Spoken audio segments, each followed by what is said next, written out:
Prime Minister Narendra Modi is back from his visit to Tamil Nadu. Home Minister Amit Shah is all set to travel to the state this week. All this in the midst of the DMK raising concerns around the three-language policy, delimitation, NEET, and AIDMK hitting out at the DMK on the alleged liquor menace. Joining us now is S. Gurumuthy. He is the editor of the Thuglaq magazine, also a well-known political commentator. Thank you so much, Mr. Gurumuthy, for joining us on this broadcast. Let me start by asking you, what would be the significance of the Prime Minister's visit to Tamil Nadu, especially to Rameshwaram on the day of Ram Navami? Explain to us the cultural and political symbolism of this visit. Narendra Modi is giving a totally different perspective to Tamil Nadu politics in two ways. One is, of course, the nationalism, which is cultural nationalism. Second, it is tinged with Tamil, which is actually a very important component of Indian cultural nationalism, which has been missed in the Tamil Nadu discourse. So he is taking up Tamil on the one hand and cultural nationalism on the other.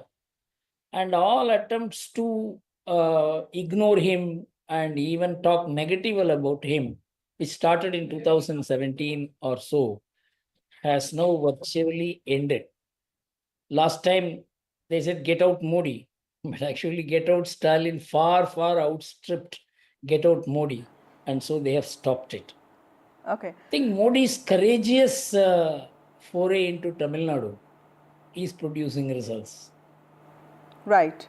Mr. Gurumuthy, everyone keeps talking about the churn that's going on in Tamil Nadu politics. DMK is also raising the three-language policy. It's also reiterating its opposition to the two-language policy and also in some ways raising concerns around delimitation, NEET. Some say that this is ideological rhetoric, emotive issues which may not work, while some are saying that this is about Tamil identity and it is core to Tamil politics. How do you see the impact of these issues on Tamil Nadu politics in immediate future? You see, actually, I am seeing Tamil Nadu politics, the society has moved away from politics. This has been my long-standing rationale about the churn that is taking place in Tamil Nadu, the larger churn. See, the society and politics were one in the sense both were anti-North, anti-Hindi, anti-Hindu, and there was a sense of mental separatism in Tamil Nadu in 1960s, 70s, and lasted even early 80s. But M.G. Ramachandran broke the whole thing and made Tamil separatism or Dravidian separatism a marginal idea. It has now really faded away. Karunanidhi was so clever and he was so articulate. And of course, he was a strategician par excellence. He could mix the contemporary issues and the traditional Dravidian view. After him, I don't think there is anyone who has the capacity to articulate it like that. And so the issues that the DMK are taking are only the residues of what they have always been taking. And I don't think there is any strategic thinker in the DMK after Karunanidhi. It is very clear from the fact they run for electoral advisors and so on, which never happened in Tamil Nadu politics. So I think the DMK is running out of ideas. Okay. But Mr. Gurumuthy, how critical are the issues of liquor and drug menace that the opposition is talking about in Tamil Nadu? How are these issues affecting the lives of people in the state? You see, in Tamil Nadu, these issues are actually the DMK is not realizing. It has produced huge revulsion against the DMK. But unfortunately, the media is not playing its role. Only very marginally the media is projecting these things because now the media is not the kind of media in which probably persons like me was involved. So the media is not projecting it. Because of that, it is not being seen as an issue. This is where I think the ruling parties are doing a wrong thing by suppressing the news. They think that they are getting over the anti-establishment feeling welling up in the society.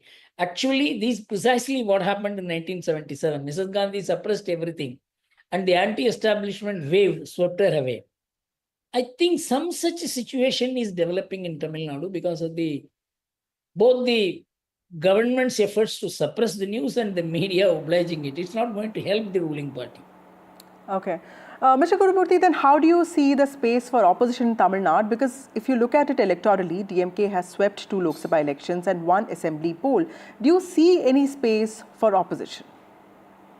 See, actually, if you look at the shift in Tamil Nadu politics from 2021 to, going back 2016 and 2021 and 2024, you see, the bipolar politics in Tamil Nadu is actually becoming tripolar. For example, you take the last elections. The BJP got 18.3% votes or something, and the ADMK got about 23% votes. Of course, if the both of them had joined together, the results would have been different. But that may not be the case because of the rise of Seaman. Seaman had a very marginal 4-5% votes. He improved it to 8% in 8 plus in 2024. And the more important thing is, which is not being properly noticed, is in the Erode North, where he took on the most revered figure of Tamil Nadu, E.V. Ramsam Naikar, in the plainest terms, calling him, it is not Periyar Mann. Periyare Mann. It means Periyar himself is mud. It is Tamil Nadu is not Periyar's soil. Periyar himself is mud. This is the truth, because whatever Periyar spoke, of course, we in Thuglaq have been exposing it, but for the mainstream politics to come to terms with this kind of views, and I think Simons has successfully cultivated a constituency and is slowly turning it from being what was seen as Tamil separatism into some kind of an alignment with culture. But sir, do you see BJP growing in Tamil Nadu? Because last election, the party made some gains in terms of vote share. It actually got some, interesting gains in certain booths of even Chennai. But what more should the party do to improve its gains or even consolidate some of them? You see, the BJP is torn between two situations. One, the organic growth of the party with its own loyal and allies who will move with it. The other thing is to defeat the DMK. These are two conflicting ideas. So for that purpose, the BJP is quite keen that they should rope in ADMK. But unfortunate parties, ADMK is led by Edapadi, who wants to wield the powers of Jayalalitha without being Jayalalitha. So it has created a lot of objections in the party. Nobody is talking about it, because many also talk to me directly or through somebody I can understand. They feel that without alliance with the BJP, ADMK will be become very weak. It's not the reverse. BJP's objective is to defeat the DMK. My view is the ADMK's objective must be to save itself. So if this can align, and if the ADMK can come to terms with the fact that it is not the same ADMK, it cannot negotiate as a powerful party, then I think there is a possibility of ADMK and the BJP coming together. And if that happens, I think DMK will be in serious problem in the next election. Okay. Also, but do you see any scope for DMK, AIDMK rising now, reviving after recent electoral results? Because, sir, AIDMK was seen as this party with a large cadre base, especially in rural Tamil Nadu. Both MGR and Jayalalitha secured 2 terms, which is not very common in the state of Tamil Nadu. Can you tell us what really went wrong with the party in recent times? Basically, both are cadre-based parties, but they became leader-centric. See, you have to balance the cadre base of the party, which will produce leaders, future leaders, and the leader focus. The leader comes and then overalls the party cadre. This happened in ADMK in Jayalalitha's period. MGR was able to handle both. In Jayalalitha's period, it became almost leader-centric. Of course, he consulted people. But Karunanidhi maintained a very fine balance. But because he got reduced to promoting his family, he could not promote capable leaders.